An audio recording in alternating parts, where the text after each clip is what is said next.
Estamos de volta. E aí eu falando sobre a questão de uso de frequência em satélites. Só para vocês entenderem que as frequências, a gente sempre imagina que quando fala de cada uma dessas bandas, banda KU, banda K, banda KA, a gente imagina que sejam tecnologias diferentes, sejam coisas totalmente diferentes. Não, é só a transmissão que é feita numa frequência diferente.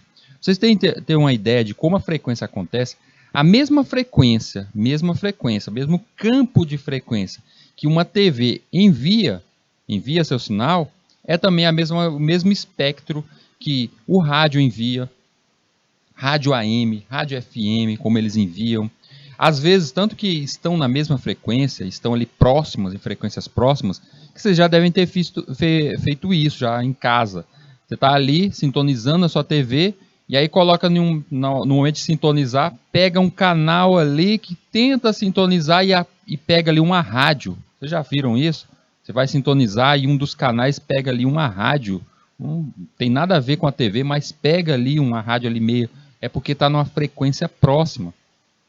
É por esse motivo que quando se fala de uso de rádio amador, a pessoa comprou um rádio amador e vai utilizar em casa. Aí eu posso fazer uma torre aqui e enviar uma transmissão a rádio aqui caseira? Posso? Não pode, gente. Porque tudo isso é regulamentado pelo governo. Aí eu posso criar o meu próprio canal de TV aqui, eu enviar aqui a imagem? Posso? Não pode. Pode fazer isso pela internet. Internet é uma coisa, mas enviar aqui, criar uma torre, uma antena e enviar esse sinal, você vai estar utilizando frequências que não pode ser utilizada. Todas elas são reguladas pelo governo. Tá? Então, por esse motivo, não se pode criar, e qualquer um criar uma TV. Por isso que tem os canais, vocês já perceberam? A Rede Globo é o canal 4, a Bandeirante é o canal 7. É sempre desse jeito. Sempre, cada uma tem uma faixa de canal, é a frequência que ele trabalha. É a frequência que aquela antena, que aquele canal transmissor está sendo enviado. Bora voltar aqui, bora entender um pouco mais sobre as outras bandas. E aí, a tal banda C. Banda C. Banda C é a mais utilizada comercialmente e já se encontra praticamente saturada. A largura de faixa é de 500 MHz. É utilizada simultaneamente pelos sistemas via satélite e pelos sistemas terrestres. Ou seja, da mesma forma que o satélite envia lá de baixo para nós, aqui também dentro no próximo a nós, a antena na sua casa ali também pode receber direto na mesma frequência da antena do canal ali próximo a você. Então, é a mesma frequência, de forma simultânea. A transmissão não é afetada pelos efeitos de propagação, tais como atenuação por chuvas e despolarização. Por isso que a banda C sempre foi bem vista com essas parabólicas. Vocês estão vendo ali no topo ali, é quando você vê aquela parabólica telada. Não é aquela pequenininha não, gente. A parabólica telada é a que pega essa faixa bem aí. Por isso que elas normalmente são gigantescas, mais de metro. Tá? A gente vê muito daquela telada, tem aquela que é toda fechada, mas normalmente é a telada que é desse jeito. Ela tem ali, indo para o satélite, a sua subida de 6 GHz, varia ali de 5.925 a 6.425. E sua descida, 4 GHz, de 3.700 a 4.200 MHz. Ali é só variação de uplink e de download de envio ali, no caso, para o satélite. E aí o que acontece? Curiosidade, o 5G opera na frequência 3.5. A gente entende que a frequência utilizada pelo 5G é o 3.5. A gente vai entrar mais nesse assunto, tá, gente? Enquanto vocês só estão entendendo o que são as tais frequências. A proximidade dessas frequências por sua causa interferência na imagem e no som de televisores, apesar do 5G para celulares não ser afetado. Então, percebam só como ele está próximo, gente. Próximo ali, ó. 3.700 é próximo, a variação é muito próxima nessas casas aí, principalmente na descida. Então, no recebimento, e como a banda C, a gente recebe o sinal direto do satélite, tipo você com uma antena como essa, você pode estar pegando um canal que não é aqui da nossa cidade, não é nem do nosso estado, pegando de outro estado, um canal que muitas vezes pode ser até visto como fechado. E você pega também das TVs que tem próximas a vocês, ou seja, também é transmissão direta da antena da televisão, do sistema televisivo, para a sua sua casa, direto na sua antena telada. Só que o 5G ele trabalha muito próximo e ele causa essa interferência, principalmente na imagem ali, diminui muito a qualidade. Por esse motivo é que o próprio governo está fazendo aí essa substituição. Quem tem aí junto assim uma antena que utiliza banda C, uma antena telada, ele pode procurar ali, né, normalmente em vários órgãos na cidade mesmo, já tem a distribuição do kit com a nova antena. A nova antena, fazer a atualização aí para a nova antena. Banda X, de uso exclusivo para sistemas militares. Ela utiliza ali subida 8 GHz e descida 7 GHz. O sistema de comunicações militares, em sua maioria, utiliza criptografia e técnica de espalhamento de espectro para obtenção de segurança máxima. A gente vai falar ainda, principalmente dessa técnica que é a chamada de espalhamento do espectro, tá? A gente vai falar ainda mais sobre ela mais adiante. E quando eu estiver falando justamente sobre a questão de segurança, criptografia. Quando da operação com a segunda geração de satélites, o Brasilsat, em 94, a rede é conhecida como a Ciscomis, passou a utilizar também a banda X. Então a banda X ela é de uso exclusivo para militares. Inclusive o próprio serviço de informação aqui, tecnologia de informação dentro do nosso país utiliza-se desse tipo. O governo, em suas transmissões, utiliza também a banda X em suas comunicações. A banda KU possui faixa de passagem de 500 MHz e é exclusiva para comunicação via satélite, ou seja, você não recebe lá tem uma transmissão de TV, uma rede de TV aí perto de você, você não vai receber o sinal de lá, você só recebe direto do satélite. Então é comunicação via satélite, não sendo compartilhada pelos sistemas de micro-ondas terrestres. Este fato facilita e simplifica a coordenação de frequências e análise de interferências. Tem como desvantagem a atenuação devido às chuvas, já que você recebe só do topo, só lá do alto. Está um tempo mais fechado, está um tempo chuvoso, que nem a maioria das cidades aqui no Piauí hoje, amanheceu com um tempo nublado, até um pouquinho de chuva, então esse sinal fica ruim.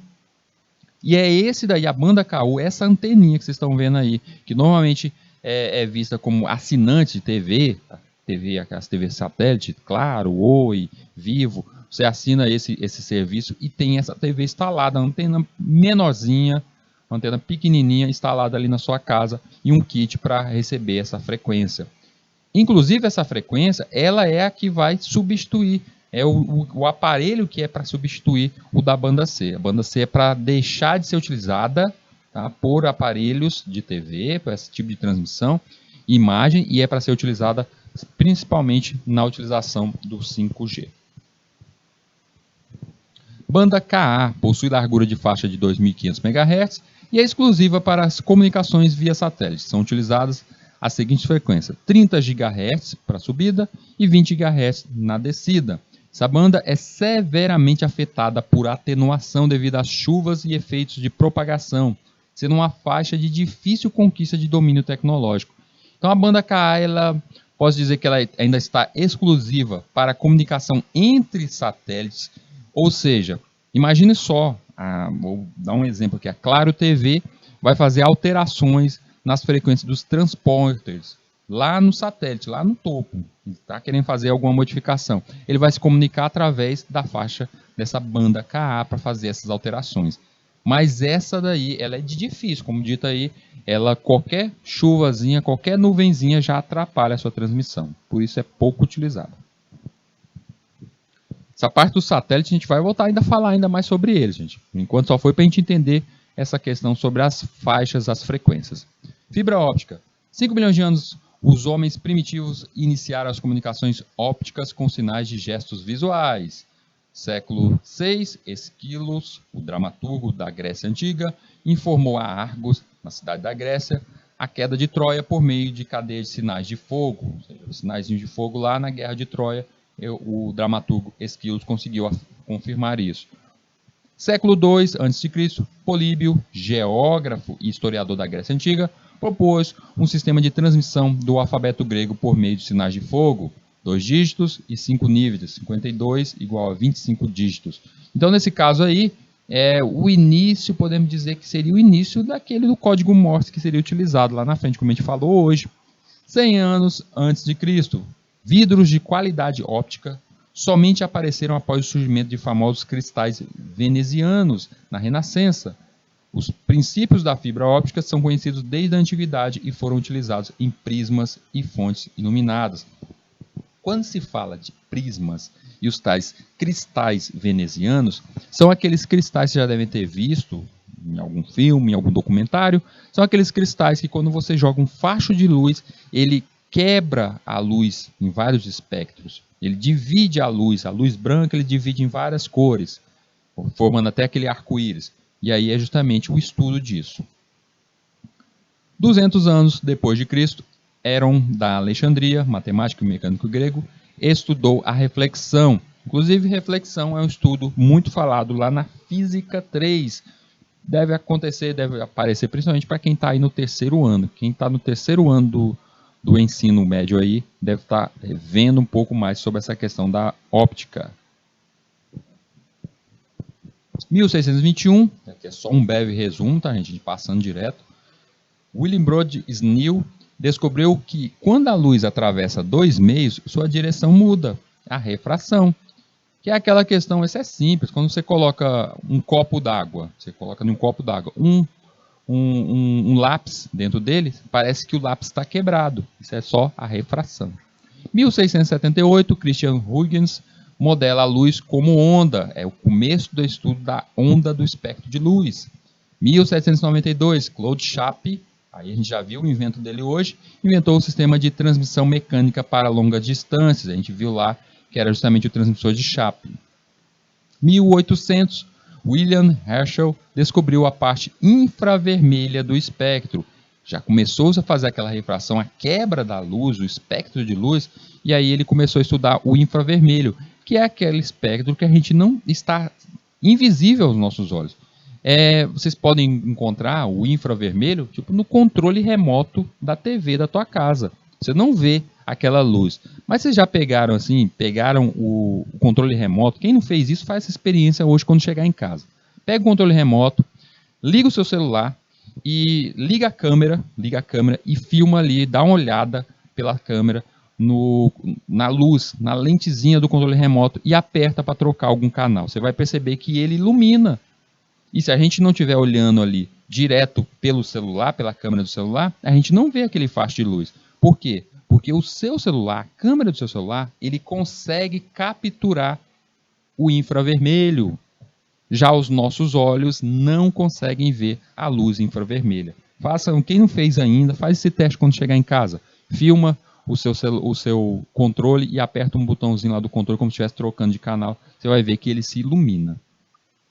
1801, Ritter descobre a parte ultravioleta do espectro. Mais uma outra faixa, outro espectro da luz, que também, no caso, ultravioleta. 1830, telégrafo com código Morse, digital com repetidores que chegava até 1000 km, que é o início do telégrafo eletrônico. 1866, primeira transmissão transatlântica do telégrafo. 1870, John Tyndall mostrou à Royal Society que a luz se curva para acompanhar um esguicho de água. Então foi um estudo já de percebendo até que a luz faz curvatura. A gente já entende que a luz faz curva também. E aí isso é importante porque através dos estudos de John Tyndall é que vem o uso dos cabos de fibra óptica. Tá? Então guarda aí que cada pequena invenção dessa daqui, cada pequena descoberta dessa é que está resultando na fibra óptica de hoje em dia. 1876, invenção do telefone analógico por Graham Bell. 1926, John Logie Baird patenteia uma TV a cores primitiva que utilizava bastões de vidro para transportar a luz. E aí a gente tem que entender que é a TV antiga, a TV de tubo. Eu já cheguei a falar um pouco sobre isso em aulas anteriores, quando eu falei para vocês sobre qualidade de vídeo, a evolução dos vídeos.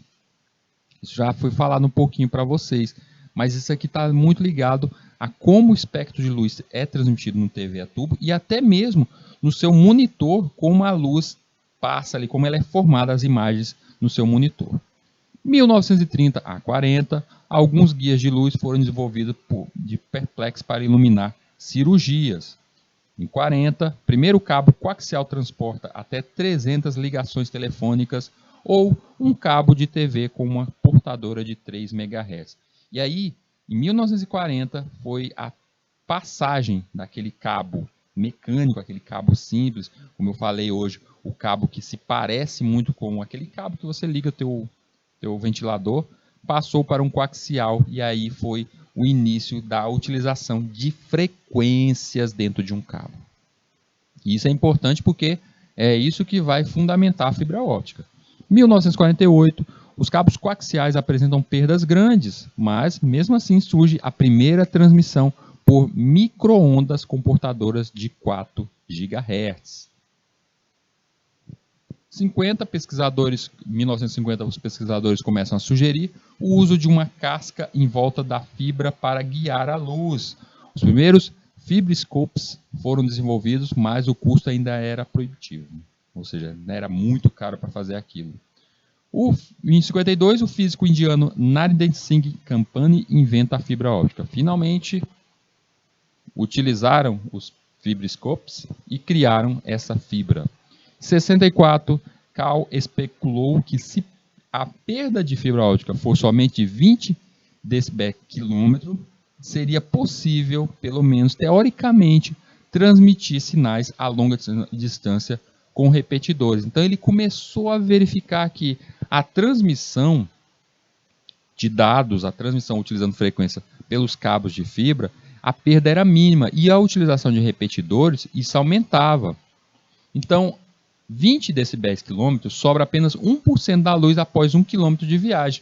Objetivos: menor custo e melhores para transporte de luz. 1 km, gente. Então quer dizer que ele estava afirmando, isso em 64, que um cabo, isso era só um estudo nessa época, um cabo de fibra óptica, ele aceitaria, aquele cabo daquela época, aceitaria até o envio de mensagens a 1 km de distância. Aí você fala assim, 1 km é pouco, Rildo. Pouquinho, é pequeno aí, alguns quarteirões aí já dá 1 km.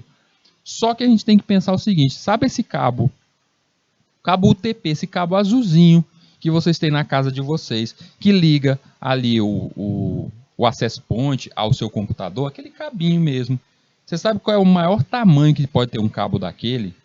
O maior tamanho são 100 metros, sem repetidor, tá? Vamos falar de repetidores não. Só o cabo.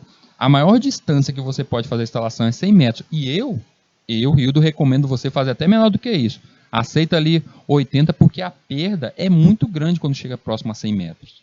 Muito grande mesmo.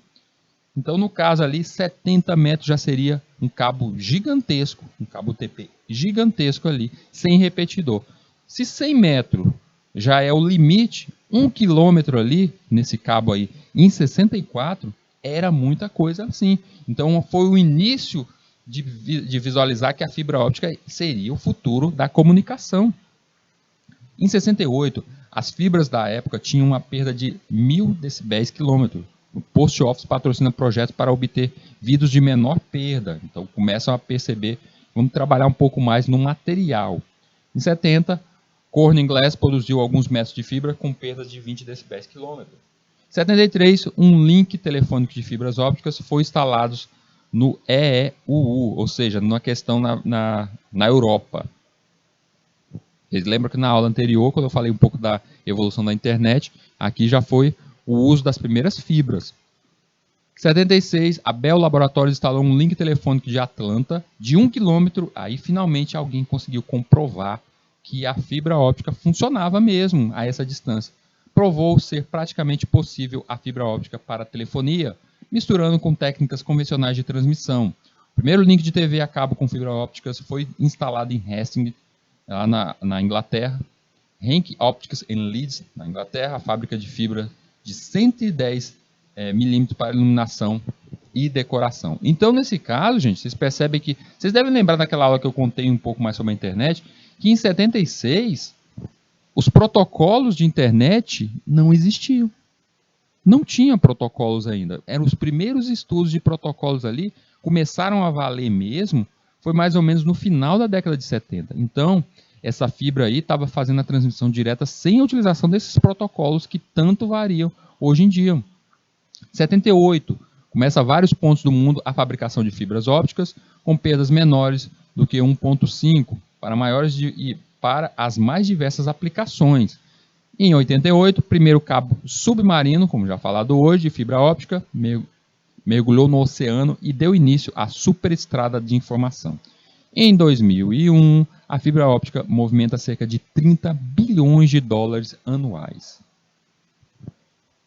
Comunicação com a fibra óptica tem suas raízes na invenção do século XIX. Um dispositivo denominado o fotofen convertia sinais de voz em sinais ópticos, utilizando a luz do sol e lentes montadas em um transdutor que vibrava ao entrar em contato com o sol. A fibra óptica em si foi inventada pelo físico indiano Narendra Singh Kapani e ele se tornou a mais prática durante os anos 60, com o surgimento das fontes de luz de estado sólido, o raio laser e os LEDs, e das fibras de vidro de alta qualidade livres de impurezas. As companhias telefônicas foram as primeiras a se beneficiar do uso de técnicas de fibra óptica em conexões de longa distância, em meados ali de 80, e foram estendidos nos Estados Unidos e no Japão milhares de quilômetros de cabo de fibra óptica para estabelecer comunicações telefônicas. Então a gente vê que o fotofen, que era essa conversão, ele conseguia converter sinais de voz em sinais de luz. Como era isso, Rildo? Era praticamente o que o telégrafo fazia. O telégrafo não era você colocando aqueles sinais, você transportando no modo alfabético, só que aqui era um sinal de voz, ou seja, ele capturava o som e conseguia transformar em óptico. E do outro lado, ele conseguia fazer a conversão. Isso é basicamente o funcionamento da fibra óptica. Então, as fibras ópticas são finos fios feitos de sílica, silicone, vidro, nylon ou plástico, no caso ali para a cobertura dele, que são materiais dielétricos, isolantes elétricos e transparentes para a faixa de espectro de luz, da luz visível e infravermelho próximo. São guias de ondas e podem ser informalmente entendidas como encanamentos de luz. Simples assim, se a gente for trazer na prática mesmo que seriam eles. A luz aplicada a uma das extremidades percorre a fibra até sair pela outra extremidade, podendo este percurso atingir centenas de quilômetros sem a necessidade de um sinal ser regenerado. Tá aí, mais bonitinho do que eu desenhei hoje, a fibra. Praticamente todas as aplicações de telefonia, TV a cabo, utilizam a fibra monomodo em função das maiores taxas de transmissões e menores atenuações do sinal de rede de dados que requeriam taxa de transmissão de gigabits. Também precisam utilizar a fibra monomodo. A gente vai entender um pouco mais ainda, a gente vai ter aula para falar um pouco mais do que é um monomodo, um multimodo, mas vamos só pegando esses conceitos iniciais aqui. A gente vai ter um momento a mais para a gente adentrar nesses conceitos aí. Então eu tenho ali internamente o sinal de luz, ele chegando aqui, ó, tá lá, uma fibra enviando, no caso esse daí 80 quilômetros, monomodo, tá? Monomodo, um sinal único, e eu tenho aqui 300 metros, no caso utilizando um multimodo. As áreas de utilização. O uso das fibras ópticas na medicina para a confecção de endoscópios com feixes de fibras ópticas para iluminação, fibras como ponta de bisturi ópticos para cirurgias a laser, cirurgia de descolamento de retina já é feita utilizando fibra óptica, no caso é feita a laser, desobstrução de vias aéreas, cirurgia na faringe ou traqueia, desobstrução de vias venosas, limpeza de canais arteriais, evitando os pontes de safenas, e uso odontológico, aplicação de selantes. Eu até peço que vocês depois façam uma pesquisa, eu não coloquei as imagens aqui na utilização, principalmente dessa bisturi e tudo isso, porque como é uma questão de saúde, uma questão de umas imagens pode até trazer assim, um espanto para algumas pessoas, eu não procurei muito de mostrar essas imagens aqui. Vantagem do uso das fibras, são pequenas, 5 milímetros, evitam conexões elétricas no paciente. Isso aqui é importante. A fibra óptica não tem eletricidade. Tem como eu levar choque com a fibra óptica? Impossível. Você só pode levar se você pegar lá no transmissor dele, lá no início. Ali tem eletricidade. Agora o cabo não tem. Então quer dizer que aquele cabo de fibra óptica que está passando lá no poste lá de casa não está passando eletricidade? Não, está passando luz. São livres de interferências eletromagnéticas. A gente vai entender ainda quando eu estiver falando sobre a questão da transmissão de dados.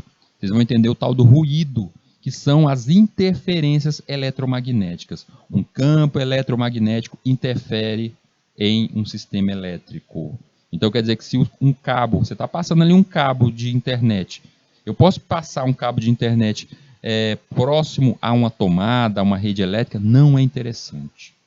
Não é interessante. Por quê? Porque você está utilizando, você vai estar expondo ela a interferências eletromagnéticas. Eu posso pegar o cabo UTP da minha internet e amarrar junto com o cabo de eletricidade, colocar os cabos tudo passando junto, ali dentro da caixa de tomada. Não é interessante você colocar um cabo de internet próximo a um cabo de eletricidade. Não só pela questão do risco de levar choque, mas pela questão da interferência eletromagnética. Já no caso da fibra óptica, isso não mexe com nada contra ela, não tem interferência. Também é utilizada em sensores na questão de instrumentação. Um sensor é um dispositivo que atua como um transdutor, traduz o sinal causado pela propriedade física do meio em estudo, como pressão ou temperatura, em um tipo de sinal cujas características têm informações sobre o fenômeno ocorrido. Ou seja, a gente vê isso muito em caso de sensores de movimento, sensor de umidade. A gente utiliza muito a fibra óptica para fazer esse tipo de sensor, utilização desse tipo de sensores. Os sensores de fibra óptica são compactos e apresentam sensibilidades comparáveis ou superiores a similares convencionais. São usadas tanto fibras monomodo, multimodo, e existem muitos sensores comerciais feitos com fibras ópticas para medição de temperatura, pressão, rotação, sinais acústicos, correntes, fluxo, dentre outros. Então, quando a gente fala de robótica, fala de sensores, pode ter certeza que a fibra óptica está ali naquele meio. E é claro, no uso de telecomunicações, a fibra monomodo é a opção preferida para comunicação a longa distância. Ela permite que a informação seja transmitida a altas taxas sob distância de dezenas de quilômetros sem um repetidor. Sua capacidade de transmissão superior é possível devido ao seu pequeno núcleo, entre 5 a 10 milímetros de diâmetro. Isso limita a luz transmitida a somente um modo principal, o que minimiza a distorção dos pulsos de luz, aumentando a distância que os sinais podem ser transmitidos. Então, gente, lá vai eu desenhar aqui dois cabos. Ó. No primeiro cabo, vou chamar ele de monomodo, é um raio passando de um lado ao outro. No segundo aqui, eu vou dizer que ele é multi, ou seja, ele aceita vários fachos, então é aquele caso dos fachos de luz vão ricocheteando internamente. Existe uma perda bem aí. Não que um facho vá interferir com o outro, mas existe uma perda, por isso a questão do repetidor em casos como esse é bem maior. Além de, é claro, e se a gente for ver a questão desse multimodo, esse facho de luz ricocheteando, o caminho que ele vai fazer, o percurso que ele vai fazer, será muito maior. E por ser muito maior, a perda também vai ser maior. A gente vai entender um pouco mais adiante quando a gente estiver falando sobre a questão sobre a transmissão de dados. A fibra multimodo é usada em sistemas de comunicações como LAN ou WAN, em campos universitários, hospitais e empresas. O diâmetro do seu núcleo é largo em comparação ao comprimento de onda da luz transmitida. Por isso, a fibra multimodo propaga mais que um modo de luz. Com seu relativamente grande núcleo, a fibra multimodo é mais fácil de conectar e unir, e a fibra escolhida para aplicações de curta distância, consistindo de numerosas conexões. Então ele é um cabo normalmente bem mais grosso do que o outro, que é do monomodo. Tá aí, ó, nem precisava ter desenhado, tá ele bonitinho ali, fibra óptica. Enquanto os fios de cobre transportam elétrons, os cabos de fibra óptica, cabo de fibra de vidro, transportam luz. Dentre as vantagens dos cabos de fibra óptica estão a imunidade total contra a diafonia e contra interferências eletromagnéticas, os chamados ruídos, e de radiofrequência, até mesmo digamos que você vai passar um cabo de internet próximo ao micro-onda, pode, não deve. Mas se for a fibra, tanto faz, pode colocar. A falta de ruídos internos e externos significa que os sinais têm um alcance maior e se movem mais rápido, além da melhor qualidade, o que proporciona uma velocidade e uma distância maiores do que as obtidas com cabos de cobre. Como não transporta eletricidade, a fibra é o meio mais adequado para conectar prédios com diferentes aterramentos elétricos. Além disso, os cabos de fibra não atraem raios como os cabos de cobre. Além disso, os cabos ópticos usados em transmissões telefônicas são impossíveis de serem grampeados por curiosos ou profissionais. A gente já aumenta a questão da segurança também em cima deles. Então ele é mais seguro, a questão de ruído ele não tem interferência. Só para vocês pensarem, num hospital, não sei se vocês já perceberam isso, mas em um grande hospital, próximo a um sistema de raio-x, próximo às salas que batem raio-x, não tem internet Wi-Fi. Nunca tem internet Wi-Fi. E o seu telefone, se você tentar fazer uma ligação, se você conseguir, vai ser uma ligação muito ruim com quedas. Por quê? Porque ali tem muita interferência, principalmente quando os aparelhos são ligados. Salas de raio-x, salas que fazem aqueles aparelhos de verificação do cérebro, aquelas raio-x, radiografias, tudo isso causa essa interferência. E o ideal para utilizar nesses setores, nesses departamentos? Fibra óptica. Emendas. A gente vai falar mais sobre isso, mas só para a gente experimentar aqui e entender um pouco. Existem dois tipos básicos de emendas que podem ser efetuadas. A emenda por fusão e a emenda mecânica. A gente tem aí os dois tipos básicos que acontecem. A emenda mecânica ou por fusão. A emenda mecânica é basicamente eu grudar uma na outra. Eu chegar ali, colocar um fio próximo ao outro e de forma mecânica, como se fosse um aparelho ali, um conector ao redor dela, eu seguro ali uma fibra perto da outra. E no caso da fibra por fusão, aí sim eu tenho a fusão através de um eletrodo. A fusão, nesse tipo, vocês estão vendo ali na imagem, a emenda da fibra é introduzida numa máquina chamada máquina de fusão.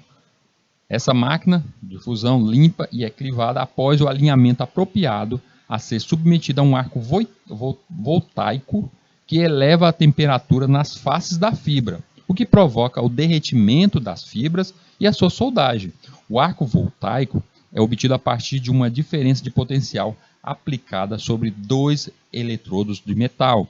Após a fusão, a fibra é revestida por resinas que têm a função de oferecer resistências mecânicas à emenda, protegendo-a contra quebras e fraturas.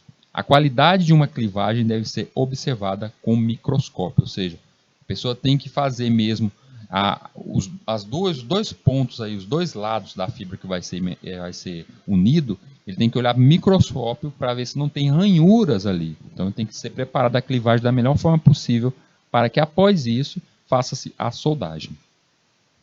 No caso da mecânica, a emenda é baseada no alinhamento das fibras, então você só faz também a questão da clivagem, o preparo das duas pontas, coloca uma frente da outra e faz a emenda mecânica. Eles são dispositivos dotados de travas para que a fibra não se mova no interior da emenda e contém líquidos entre as fibras, chamados líquidos casadores de índice e refração, que têm a função de diminuir a perda de Fresnel ou reflexão. Nesse tipo de emenda, as fibras também devem ser limpas e clivadas. Esse tipo de emenda é recomendado para aqueles que têm um número reduzido de emendas a realizar, pois o custo desse dispositivo é relativamente barato, além de serem reaproveitáveis. Então, a emenda mecânica, sem dúvida nenhuma, se um dia vocês trabalharem com provedores de internet fazendo justamente a instalação de fibra óptica, emenda mecânica será um dos mais utilizados por vocês. É uma das mais fáceis e mais práticas de se utilizar. Fibras ópticas às distâncias. A distância máxima do cabeamento vertical é dependente do meio da transmissão da aplicação dos dois comprimentos totais empregados no sistema de distribuição horizontal, os cabos, cabos de manobra, dentre outros. Além disso, outros padrões de cabeamento alternativos existentes podem alterar essas distâncias. Assim, os valores a seguir são adotados para preservar o investimento e garantir desempenho satisfatório das modalidades. A gente vai falar ainda mais sobre cada um desses cabos, mas só para vocês entenderem como a fibra ela tem essa questão de distanciamento, um cabo UTP, esse cabo azul que eu falei agora há pouco, colocado aqui máximo de 90 metros, porque normalmente é 100 metros, mas eu coloco 90 metros, tá o máximo mesmo. Fibra óptica multimodo, 62.5 a 125 micrômetros, com a distância máxima de 220 metros. Já a fibra óptica monomodo, que a gente sabe que é grande distância, ele pega ali 3.000 metros. Então, a cada essa distância, você deverá fazer um repetidor, tem um repetidor ali no meio. A velocidade de dados usados na fibra óptica está impactada principalmente pela conversão de dados elétricos para luminosos e vice-versa. Ou seja, não é o cabo que faz com que a internet fique mais lento. Nesse caso, é a conversão do elétrico, do dado elétrico, para o luminoso. Vantagens da fibra óptica: pouca perda de sinal. Em relação à internet banda larga ligada a fibras de cobre, é que a intensidade de sinal se perde conforme aumenta a distância entre a casa do usuário e o provedor. Imunidade de interferências eletromagnéticas, como eu já falei, toda e qualquer interferência eletromagnética, ruídos, não acabam interferindo. Está chovendo, está caindo raio, não vai acontecer nada ali com aquele aparelho. Só a parte elétrica ali que vai ser afetada, mas os cabos em si não tem problema nenhum quanto a isso.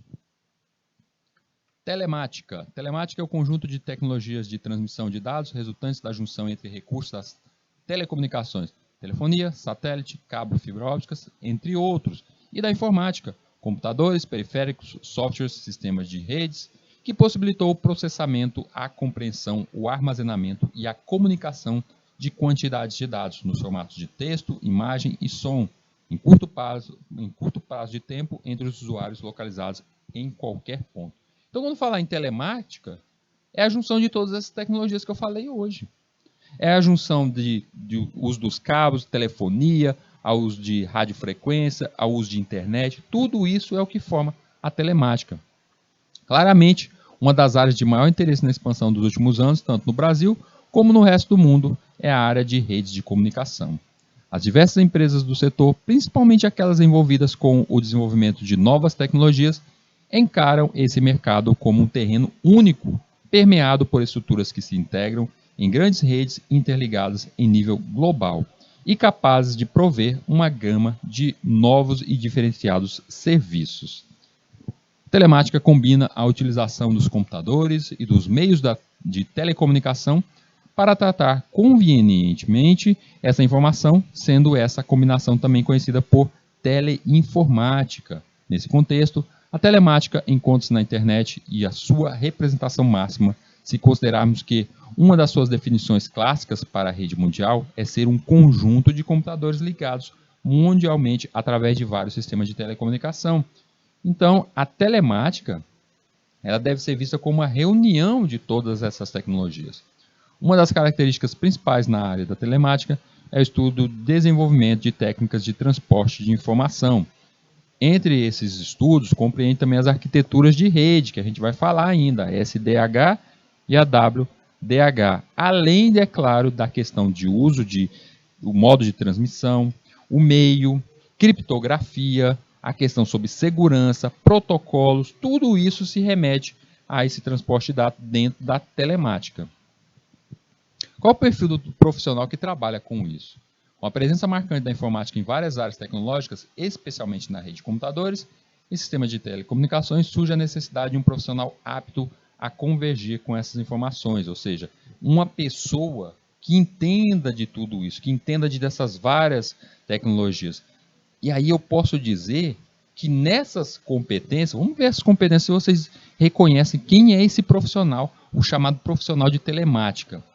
Ele deve ser apto a elaborar e implantar projetos lógicos ou físicos de redes, em locais de computadores, e rede de comunicação, ou seja, é aquela pessoa que entende como é o funcionamento de uma rede e consegue fazer a instalação. Prover a conectividade entre sistemas heterogêneos. Você consegue fazer a comunicação entre dois sistemas diferentes. Você consegue ligar algo como o seu computador a uma TV. Diagnosticar e solucionar problemas relacionados à comunicação de dados. Conseguir solucionar problemas quanto à internet, vamos pensar assim. Especificar e implementar soluções de rede, envolvendo definições de topologia, equipamentos, arquiteturas e protocolos de comunicação, observando as normas e padrões vigentes. Desenvolver protótipos de sistemas embargados, móveis, ou seja, a questão até do sistema em si. Aceitar e certificar projetos de rede de comunicação em geral. A gente vê que nessas competências aí, esse profissional é o que está mais próximo a ele, seria vocês. O técnico em informática. O técnico em informática, ele é um profissional da telemática, porque ele tem que entender de diversas áreas. Vocês perceberam que vocês estavam estudando no primeiro módulo programação?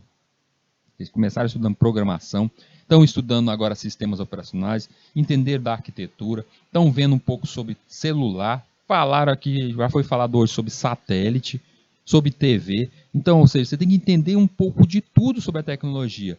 E é isso que forma o profissional que é voltado na chamada profissional de telemática. Então, o profissional de telemática, ele entende como um todo, mas ele é focado principalmente na área de comunicação de dados, ou seja, ele tem que entender como os dados fluem. E aí, junto a isso, a gente vê as redes de computadores, sistemas distribuídos, a toda a telecomunicação. Então, percebam que o que vocês estão vivenciando aqui nesse nosso curso é justamente aquilo que é focado, aquilo que está focado justamente na questão da telemática. Entender, quando a gente fala aqui, eu mostro para vocês algo como a tecnologia de um satélite, a tecnologia, vocês vão ter que entender e aprender a evolução dos celulares. Na próxima aula a gente vai falar bastante sobre a evolução dos celulares. Vocês vão entender a evolução dos celulares e nessa evolução do celular entender como cada uma das faixas ali internas nessa evolução funciona, 1G, 2G, 3G, o que é cada uma delas. Existe uma faixa ali 2G e meio, existe agora uma faixa chamada LTA, que é o nosso 4G, existe um 4G e meio. Então, entender um pouco de cada uma dessas coisas no celular, no computador, entender um pouco de gamificação, entender um pouco sobre programação. Vocês estão percebendo que vocês têm que praticamente entender tudo sobre tecnologia? Então, quando fala técnico de informática, tem que entender tudo que está relacionado à informática. Por isso que muitas vezes a gente até é confundido. Você está ali formado como técnico de informática, e aí a gente é confundido como tem que entender até mesmo de algo como mexer com refrigeradores, mexer com ar-condicionado. Por quê? Porque a gente é visto como aquela pessoa que entende tudo que é novidade. Tudo que é novidade você tem que entender. E é uma área que a gente tem que sempre buscar novas informações. A gente tem que ficar ali procurando novas informações. Não é à toa que sempre que chega uma nova tecnologia, como é o caso aqui, eu estou toda hora pautando, puxando esse conhecimento do 5G. Você tem que entender. Quando fala de sensores, o uso de sensores no agronegócio. É simples? Não. Para você entender um pouco sobre sensores, a utilização de sensores no agronegócio, você tem que entender um pouco de sensores, né?